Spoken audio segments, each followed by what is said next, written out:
Hello, good morning, everybody. Well, I guess good morning to everybody here on the California West Coast, and good afternoon to everybody on the East Coast. I am doing another one of our Instagram Live interview series today, and I'm really excited to talk to Ken from Sleepy Ken Plants.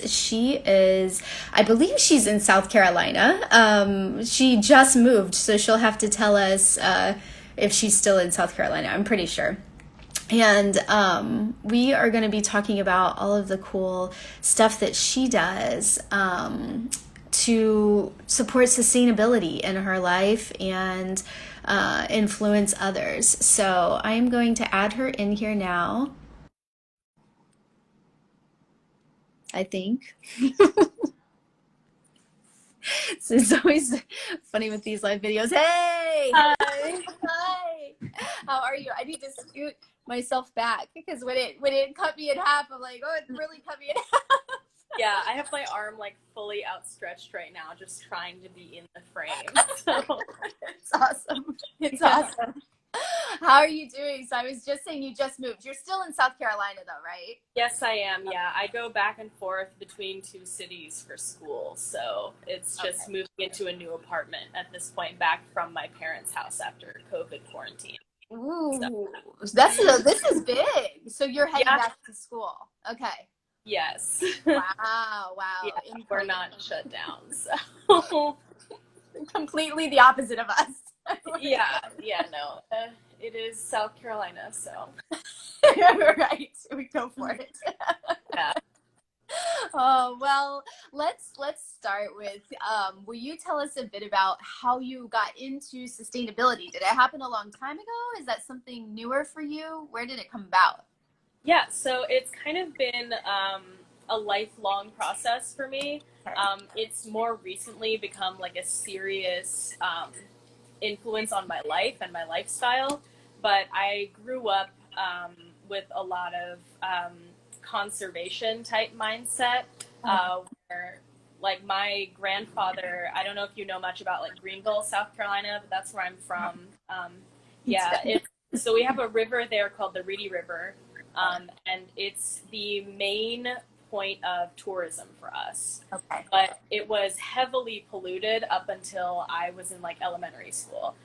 And my grandfather's company was one of the companies that had caused that pollution. Oh. So from that point forward, he worked really hard on cleaning it up and establishing parks and land reserves and things in Greenville, trying to undo that. Uh-huh. Um, and so I grew up hearing about all of that and living that. And then I went to college, and I learned more about kind of the decline of the earth that's happening, and I learned more about the science, and I started my minor in environmental law. And then I joined an organization at school called Sustainable Carolina, and it's all students who are working to make a more sustainable campus. So that's when I started learning more about other ways that I could contribute other than just purely nature conservation. So more things like working towards a lower waste lifestyle and food sovereignty, environmental racism, all of that stuff, getting more of that in my head. Oh, that is so cool. Wow. It's so neat that you have been surrounded by this for so long, and obviously you've actively sought it out now at school too, Yeah. but it's really neat that community is there to Mm-hmm. be together and to support each other. That's Yeah, really cool. How absolutely. exciting. And how But exciting, I was just saying how exciting that you're able to learn so much more mm-hmm. from all of these people. I think Yeah. that's, I was looking at some of the Black Lives Matter stuff that you have on your story or your highlights, and Yeah. they're really, really interesting articles. And I just think, I really want to recommend that anybody that's watching goes and looks there, obviously, at everything that you have. That was one of the things that I was just like, wow, these are from a different perspective than some of the other stuff that I've been seeing that I really enjoyed seeing it. Yeah. Maybe it's because you're in this like vibrant community. I don't know, but Sounds Yeah, like. we've got a lot of diversity and stuff here that helps me see, because I come from a relatively privileged standpoint, like middle class white woman. So I try to educate myself as much as possible on this stuff and spread the message as best I can. But I do think those voices are the voices that we need to be listening to. So I hope that people go and look at those highlights and learn more about environmental racism and how it's all kind of connected into one thing. Sustainability is also, encouraging more diversity and opening our spaces to other voices. So, Yeah, I love that. I love that you're being a voice for that. Um, can you tell us a little bit more about your mission, kind of with your platform, your social? I don't know. Are you only on Instagram? Is that where you focus most of your time? that's where most of my time is. I have like the most inactive Twitter in the world. I might I have you beat there. Yeah, I don't know. I've recently jumped onto YouTube to try and talk more in this kind of a format, because I am primarily a writer as a journalism student. So I want to try to open myself up more and be more, um, I guess, connected to people in connecting my face more to it. So I'm also over on YouTube now, and that's been an exciting addition onto all of this. That Yeah. is really fun. That is really fun. And what is your, what's your overall mission with everything that you do? So it goes back to that, all of it's connected. Sustainability is more than just conservation of specific species or of specific, um, you know, plants or areas. It's everything. So even just looking at endangered species here in South Carolina, in my area, it's not as massive or as well known as the Amazon rainforest, but we're talking about things like habitat loss that are affecting animals and stuff. When a plant suddenly goes extinct, it affects those animals, and those animals going extinct affect us. So it's everything, as far as I try to talk about mental health, diversity, plant conservation, all of that. It's all, sustainability isn't just a smaller, like, save the turtles type of thing. It's massive and it's all encompassing. So trying to open more to those areas than just like focusing on only zero waste or only conservation. Yes. Yeah, I love that. It's ironic. I was just thinking this morning, how you like have too much time to think when you're showering. Like I Yeah, was thinking about, absolutely. right? I was thinking about how so often people will say to me with like what we do with For Animal for Earth, and a lot of people are focused on the animal side of it. Right. And they're like, well, but it's more about saving animals. And I was like, well, but it's all connected.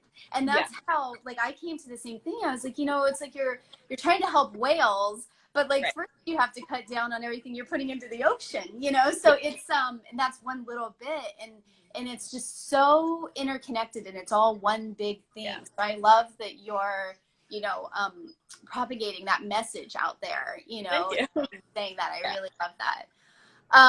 We always, our big thing is that we want to give people ideas, simple ideas that can make people feel empowered, to make a difference within kind of their busy everyday lives. I think Yeah.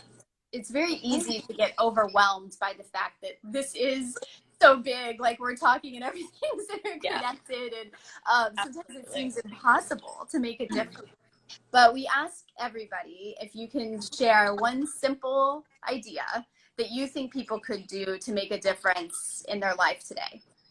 Okay. So I've been thinking about it, and I think the main thing that I've done to be more sustainable is to research it.